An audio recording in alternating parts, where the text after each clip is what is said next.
بسم الله الرحمن الرحيم الحمد لله رب العالمين والصلاة والسلام على رسوله الكريم محمد وعلى آله وأصحابه أجمعين. صفات لازمه د درېمې او د څلورمې جوړې او د هغوی اثرات په حروفو باندې، یعنی لومبنۍ دوه جوړې چې په هغې کې 15 صفات او بیا د حروفو هم 15 قسمونه جوړېدل، هغه واضحه شو. نن راځو درېمې او څلورمې جوړې ته چې په دې کې څلور صفتونه دي: استعلاء، استفال او اطباق او انفتاح. یو درېمه جوړه ده او بلې څلورمه جوړه ده. دا به هم اول به د دوی لغوي او اصلاحي معنا کوو، بیا د هغې اثر په حروفو باندې سوي دا واضحه کوو. موږ او تاسو که ستاسو فکر کې وي دا خبره لوستې وه چې استعلا ویلی کېږي په لغت کې اوچتوالي ته، دا یو لغوي معنا ده. بیا راغلو اصطلاحي معنا ته. اصطلاحي معنا کې موږ دا خبره وکوله چې د مستعلیه حروفو د ادا کولو په وخت کې د ژبې بیخ بره تعلق طرف ته باید څنګه شي؟ اوچت شي. نو اوچتوالی خو معنا کې پرته وه، نو څه شی به اوچتېږي؟ د مستعلیه حروفو د ادا کولو په وخت کې د ژبې بیخ. ښه چې دا اوچت شو، لغوتاً معلوم شو، اصطلاحاً معلوم شو. اوس د دغې عمل په نتیجه کې دغه اوچتول چې موږ وکړو، ځکه موږ تاسو ویلو اثر هغه ته ویلی کېږي چې د اصطلاحي معنا د مراعاتولو په نتیجه کې چې په حرف کې پیدا کېږي. اصطلاحي معنا کې موږ ته وویلې چې د حروف مستعلیو کې باید ژبې بیخ بره تعلق طرف ته اوچت شي. کله چې تا دغه عمل ترسره که، دا د عملي که، دا د تطبیق که، ښه د دغې عمل په نتیجه کې به په حرف باندې به څه اثر پرې وځي؟ نو په دغې کار په نتیجه کې به حرف غټېږي. کم کار په نتیجه کې؟ د ژبې بیخ بره تعلق طرف ته د اوچتولو اثر به په حرف باندې څه وي؟ حرف به غټ ادا کېږي. لغوي معنا، اصطلاحي معنا او د هغوی اثر په حروفو باندې. واضحه شوه که نه؟ موږ درې نقطې ویلې وو چې په دې درس کې موږ درې نقطې واضحه کوو: د هر صفت لغوي معنا، اصطلاحي معنا او د هغوی اثر. اوس استعلا لغوي معنا شه اوچتوالی. لغت کې صرف همدغه معلومیږي، استعلا یعنې اوچتوالی. ښه دغه استعلا قرات نه څه مطلب اخلي؟ څه شی اوچتی؟ دی وایي چې اوس د دغه حروفو، یعنې دغه استعلا چې په کوم حروفو کې راځي هغې ته کوم حروف وایي؟ مستعلیه. د دغې مستعلیه حروف چې څو دي؟ ده اووه. د دغه اووه حروفو د ادا کولو په وخت کې باید ژبه بره څنګه شي؟ اوچت شي. دا خو یې درته وښودله. اوس عملي کوي به یې څوک؟ عملي کوي به قاري صاحب محترم چې تلاوت کوي. هغه که کله چې د دغو حروفو مستعلیو د ادا کولو په وخت کې د ژبې بیخ بره تعلق طرف ته اوچت که، د دغه اوچتولو په نتیجه کې یا د دغه اوچتولو تأثیر به په حروف مستعلیو باندې څه شی وي؟ د غټوالي په صورت کې څه کېږي؟ راښکاره کېږي. یو کار به ته کوې بیا سبب یې نتیجه لاسته راځي که نه. حرف غټېږي. حرف موږ وایو چې دا حرف غټ ده، نو څه رقم غټ ده؟ څه کار به اجرا کېږي چې غټېږي به که نه؟ چټي خو نه غټېږي. نو غټېدل همدا شو چې د دغې حروفو د ادا کولو په وخت کې د ژبې بیخ باید بره تعلق طرف ته اوچت شي. که دا کار تا وکوو په نتیجه کې به یو څه لاسته راوړي چې هغه د دې حروفو غټواله ده. نو دا حروف به څنګه شي؟ غټ شي. صحیح شو؟ دا یې تاثیر شو. مثالونه لکه فرقه، اوس فرقه، اوس قاف وګورئ. قاف ولې غټېږي؟ ځکه چې قاف په ادا کولو کې د ژبې بیخ بره تعلق طرف ته اوچت شو. صحیح شو؟ یا مثلا خالدن یا خالدون یا صالحا یا ضالن یا طامه، غافلین، ظالمین، دا ټول حروف مستعلیه حروف دي. او حروف مستعلیه چې دی نو د ادا کولو په وخت کې باید ژبې بیخ بره تعلق طرف ته څنګه شي؟ اوچت شي. چې کله اوچت شو تأثیر به یې څه وي؟ نتیجه به سي هغه مطلوب شی صحیح دی چې موږ لټه کوله هڅه کوله هغه دا چې دغه حروف باید څنګه وویلی شي غټ وویلی شي موږ خو په دې باندې پوهېدو چې دا حروف غټ دي یا غټ حروف ودي یا دا حروف غټ ویلی کېږي نو دا غټواله د کوم ځای نه راووته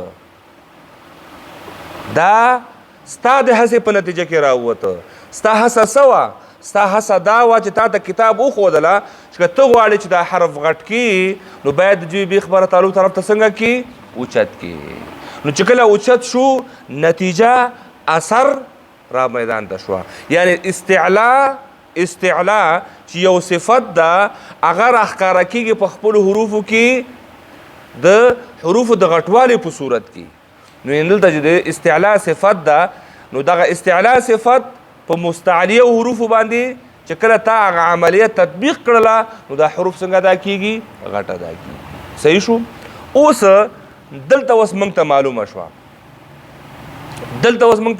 شوه که چیرې موږ د غټواله په نوم باندې یو څه ولرو چې دا حرف غټ ویلی کېږي نو د هغې تعلق به د ژبې سره وي نه د شونډو سره کله کله موږ دا غلطي کوو ډېری قاري صاحبان ابتدایي خلک چې په دې باندې نه پوهېږي هغې ته چې وایه دا حرف غټ ووایه هغې د حرف د غټولو دپاره د شونډو نه استفاده کوي د شونډې په راغونډولو سره غواړي چې حرف څه وښیي غټ وښیي خو هلته حرف نه غټېږي هلته چون دروازه پې بنده کي تنګه کي نو هغه آواز یې ببر راوځي لکه اوس پیپ کې خو اوبه راوځي که نه پیپ کې خو چې پیپ غټ وي نو هغه سرعت یې ډېر نه وي ځکه چې آزاد یې ورو ورو غورځېږي او چې کله د باندې فشار زیات شي نو هلته بیا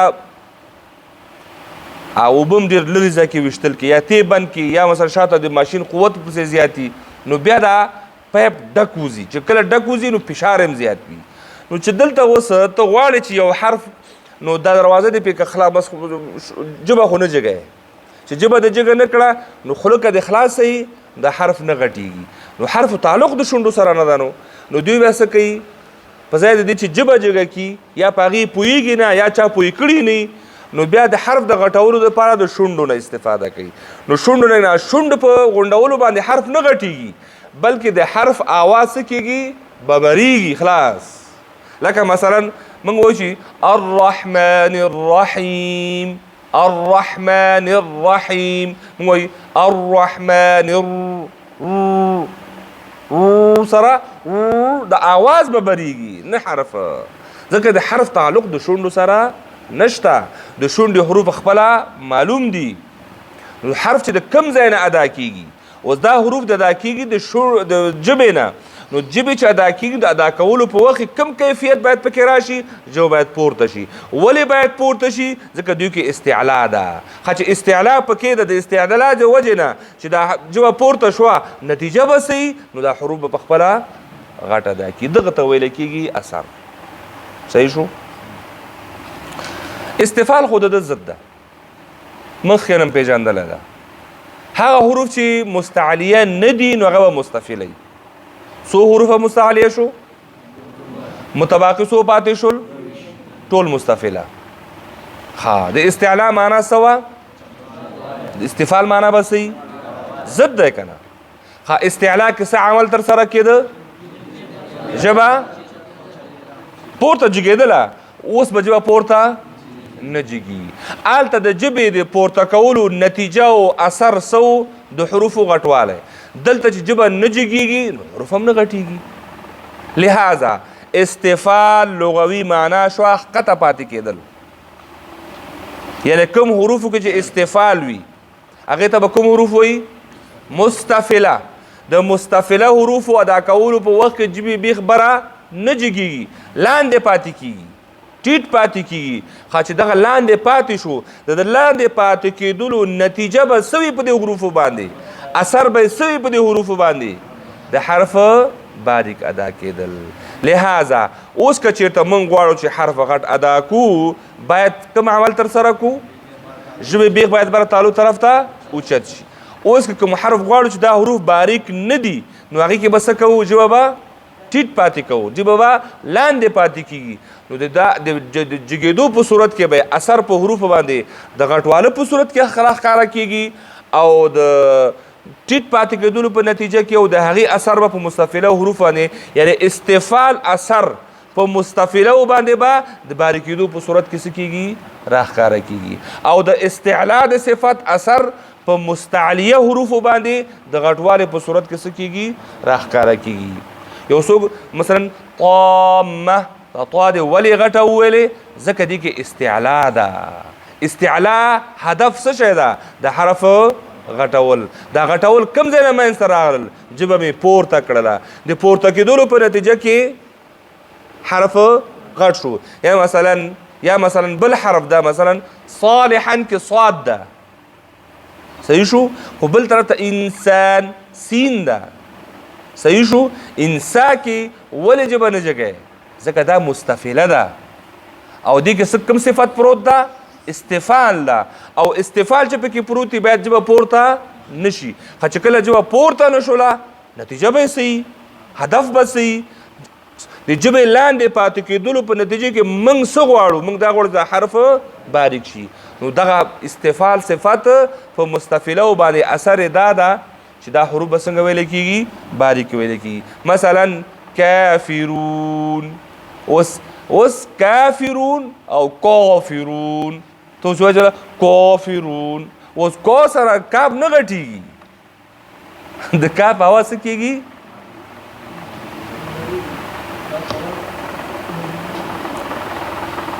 کافرون باندې هم نه جګېږي صحیح شو کافرون اوس کاف باریک حرف ده ولې باریک حرف ده ځکه چې دې کې استفال ده استفال وایي څه ته